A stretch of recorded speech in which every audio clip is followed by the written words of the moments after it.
For musicians of my generation, if any of them say the Beatles didn't influence them, they're lying. Simple as that. Yeah. I mean, I was still at home when Love Me Do came out. And it was odd, because at that time I was a Jimmy Reed fanatic. And I heard it, and it was kind of, there's a blues thing here going on. And the interesting thing about the Beatles is that they were a lot cleverer than they confessed to. You know, I mean, McCartney always does this thing about, I don't read, and I just went, yeah.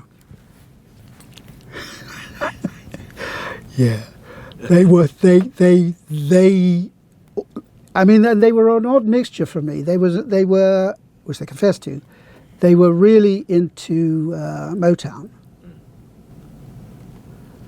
And they were into rock and roll, proper rock and roll, Little Richard and Fats Domino, real rock and roll.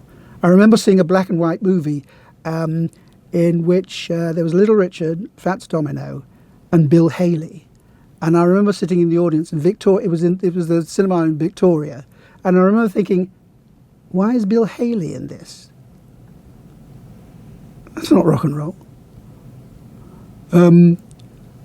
But so, I'm sorry, I've digressed, as I often do. Yeah, a mixture of Motown, rock and roll, and clearly an interest in what we would call old-time British musical, odd.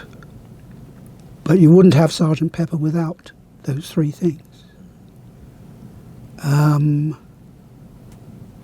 I think all of them were brilliant. This business about Ringo not being a good drummer is such bullshit. Like good old The Who drummer. Who's drummer? The Who's drummer. Oh, Keith Moon. Keith Moon. One of the most musical drummers you will ever hear. Ringo came up with things that no one else in the world. I mean, I often when I listen to the Beatles, I often listen to it with a modern drummer, with what some people would call a real drummer. Horrifying.